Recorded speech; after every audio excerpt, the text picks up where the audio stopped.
Hey everybody, thanks for showing up to my virtual book release party. New book out. The Pudneys, a novel by Hugh Blanton, me. This is about a young couple in Bell County, Kentucky, located in the southeastern part of Kentucky, getting married and starting their lives during the post-World War II economic boom. Only problem is the dude here, Warren Pudneys, his name. He's a dumbass loser and he can't get anything going. So the family is always tough luck one right after another. Nothing ever gets better for them. They end up, he gets jobs. You know what? How often does your new novel come out? This calls for a celebration. I'll put this 10 high away. Let's break out the good stuff. Kessler. So he's always getting and losing jobs, ends up traveling around USA trying to find places for work. One of the places he goes to, you remember what was big during the economic boom post-World War II? Automobile manufacturing. He ends up going to Detroit and getting a job at the Packard plant. Made that as realistic as I could, looked up what was going on in the plant back in those days, and he's fighting through that. The big money they were paying back then, $5 an hour. That was a lot of money.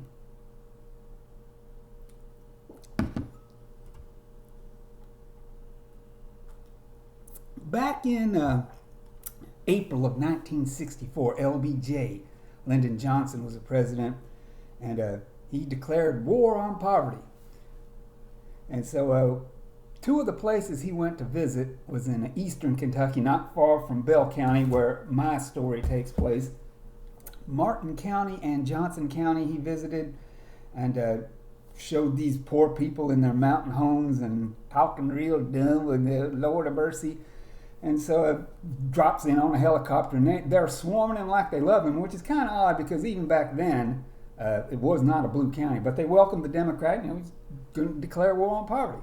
And just before they leave, their labor secretary, Warren Wirtz was his name, he says, "These people have so little, but they're determined to build." And he's talking about Kentuckians like they're slow kids, or maybe congratulating a puppy for not shitting on the carpet for the last 3 days.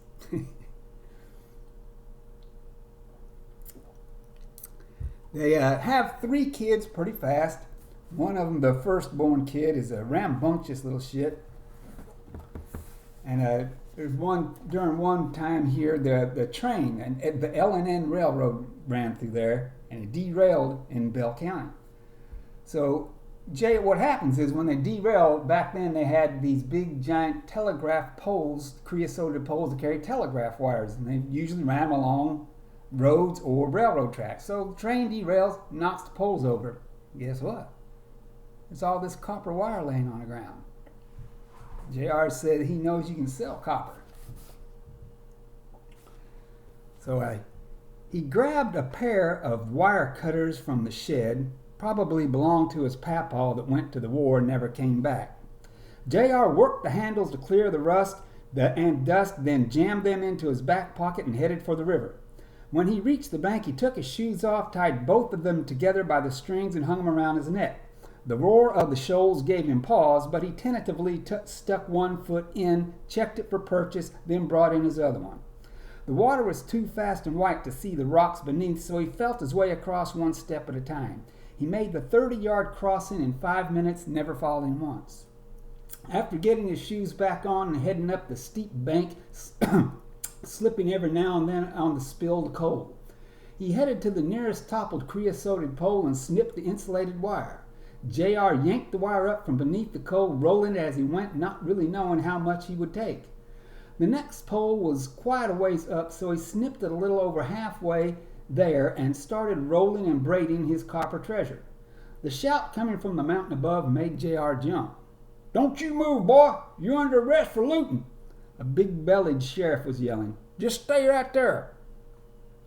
The deputy was probably 40 or 50 yards up on the steep bank and was clumsily making his way down, trying not to slip and fall. JR finished rolling the wire and looped it over his left shoulder and under his right arm. He couldn't help but laugh a little at the Jelly Belly cursing himself as he slipped and slid down the mountain. J.R. dashed for the river and stepped in the shoals with his shoes still on. Jelly Belly yelled for him to stop in between curses and slipping. "Stop running, or I'm going to add more charges on you." The deputy climbed between two derailed gondolas and resumed his pursuit. When he saw J.R. deftly making his way across the river through the shoals, he fingered his chew of red man out of his jaw and spit it to the ground. "You're going to get a heap more charges, boy. Don't think I won't shoot you neither." J.R. looked back over his shoulder, grinning like he was in a game of tag. The deputy stepped into the rushing water. He fell and got back up, stumbling and cursing.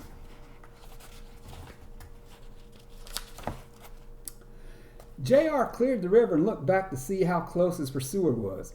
About halfway. Soaked top to bottom. Hat bobbing away down the river. Jelly Belly slipped on the rocks in the rushing water again, and this time didn't get back up. He was holding on to a rock for dear life and keeping his head above the water. "Boy, hold on! I think I broke my leg. Come back here." Jelly Belly stopped to spit out a mouthful of river water. "Help me out of here and I won't arrest you. My leg's broke. I can't get up." J.R. grinned at the deputy's misfortune and readjusted his looted copper wire around his shoulder. So anyway, he makes his way back home. He's soaked in the river water, and his mom sees him coming in. "Don't come in this house with them wet shoes. How'd you get all wet? Take them shoes off and leave them out on the porch till they dry out. What was that you was carrying to the shed?" "Just some wire I found." "What do you want the wire for? How'd you get all wet?" "I was in the river." "What's wrong with you, J.R.? What are you doing in the river? That river's full of shit and piss and God knows what all else." So anyway, he gets his wire.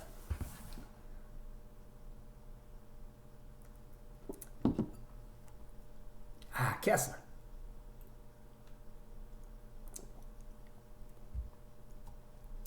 There's a minor character in here who was a football star for the Bell County Bobcats. His claim to fame was kind of like Al Bundy, 4 touchdowns against that guy. So Grayland, that's his character's name. He scores 4 touchdowns against the Middlesboro Yellow Jackets one year, and that's been his whole life's main accomplishment. After high school, went and got a job in the coal mines. When the AFL started, it was kind of like a minor league of football. Remember XFL came out a few years back? A bunch of minor leaguers wanted to make their way into the NFL. So the AFL was out, and they were getting ready to play their first championship or whatever, a Super Bowl game. Not the Super Bowl, they called it a championship before that.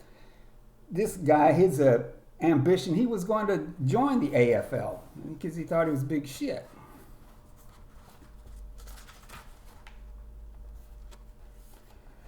Green Bay won the World Championship game as expected. Kansas City star running back Mike Garrett had only rushed for 17 yards. "Shit," Grayland growled at the TV. "I could have done better than that with one hand tied behind my back." He crushed his beer can and fired it at the TV screen. His wife implored him to stop throwing shit at the television. "One hand behind my back."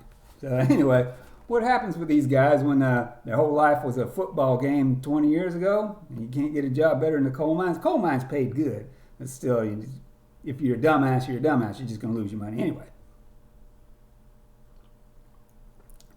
So anyway, he goes on disability at the coal mine, hurt his knees. The disability checks don't make up for what you make in a coal mine. He was in a union coal mine. What happens? Start selling dope. Grayland's disability checks and weed sales didn't bring in enough money to get the leaky roof repaired, but when lightning bolt-shaped cracks began appearing in the home's front wall, he had to do something. The cracks became wide enough to be visible from the road, and that was the wrong image for a Bobcat football star to present to the county. He started selling amphetamines, confident that a celebrity of his stature could charge more than $1 a hit for black beauties. Very few people were willing to pay the star premium for their dope, so he lowered his prices.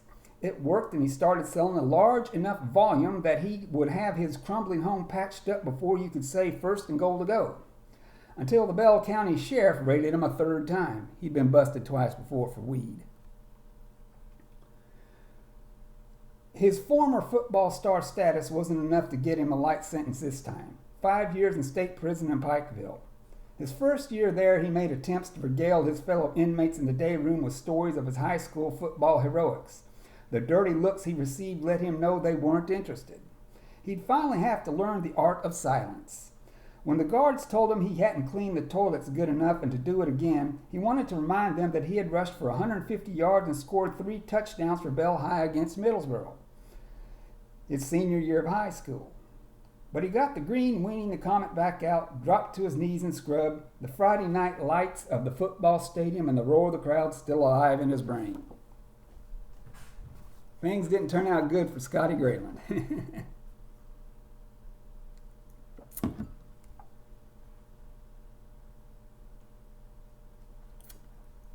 I have a roadside hamburger stand here along Highway 119 in Bell County back then, called Petey Burger. It run by just a guy by himself. He was a cook in the Army during World War II, and so he continued to cook afterwards, set up this little thing on the side of the road to sell burgers, but he was a lazy fat ass and didn't do very good at it. Some days he wouldn't even open up because he lived in the back of his little roadside stand back there drinking vodka and jacking off to porno magazines. And so sometimes he didn't open up, so people weren't really panicked if they walked up and it was closed during business hours. However, Petey Burger hadn't opened for a week, and the Bell County Sheriff's Office sent deputies Charlie Black and Moose Dolan to do a welfare check. They forced the back door open and found Petey lying on his bunk, bloated with flies swarming all about. His mottled blue hand was still wrapped around his mottled blue penis. The May '66 Playboy was laying on the floor beside him, Playmate of the Year Allison Parks on the cover. Charlie and Moose divided up the cash box and the vodka. The coroner hauled the stinking corpse away. The death certificate gave myocardial infarction as the cause of death. Petey Potter was buried in the Pineville Cemetery with full military honors. As Pudneys come out from Anxiety Press, look, they changed their logo. They had a skull facing out last time. Now they're doing a profile of the skull. Oops, excuse me. I'll post the link so you can get this book in the comments below. And if you're a cheap ass, email me, get in touch with me, and I'll mail one to you. Okay.